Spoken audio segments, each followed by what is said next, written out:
Okay, laban ng Tier C versus Anchor 0-2 na. Puta, ang bilis. Teka lang, i-explain ko pala yung nangyari. May bituin na nalaglag, tapos recovery sa mukha, tapos nag-yellow na yung kanilang mga teacup.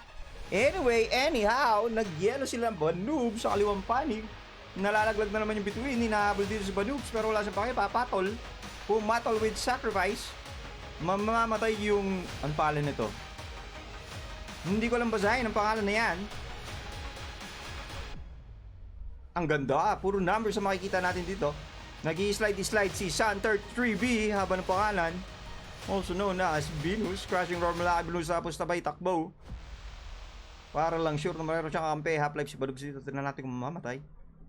Nope, masyado maganda ang pagka-sustain sa kanya. Nagpalitan na ng drinks on me pet. Ang halos lahat sa kanila. Nandito si Doc Xber. Doc Xber. Okay, kumusta na si Banoob dito? Hinahabol ng dispel nung hindi ko mabasa ang pangalan. Lahat pala ng pangalan sa tier C, hindi ko mababasa. Diyos ko po, taong po. Si Sideline X lang, Mr. K, saka si ano, Mango Sticky ang kaya kong basahin. So, hindi pala lahat. I lied. Half-life na dito, yung isang pangalan na hindi natin pwede mabasa, may nalalaglag ng bitin, tatama kay Sideline X. Habang umahabulan dito si... Hindi ko talaga mabasa ang kanyang pangalan.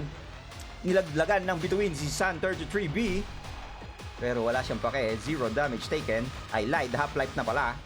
Tumatakbo lang habang nag-heal. Kendeng, nila lightning bolt habang hinahabol. Tuloy-tuloy ang habol nila kay Sun33B. Parang wala ka. Nasaan yung kasama ko, sabi ni Sun. Tapos na yung laban. What the fuck?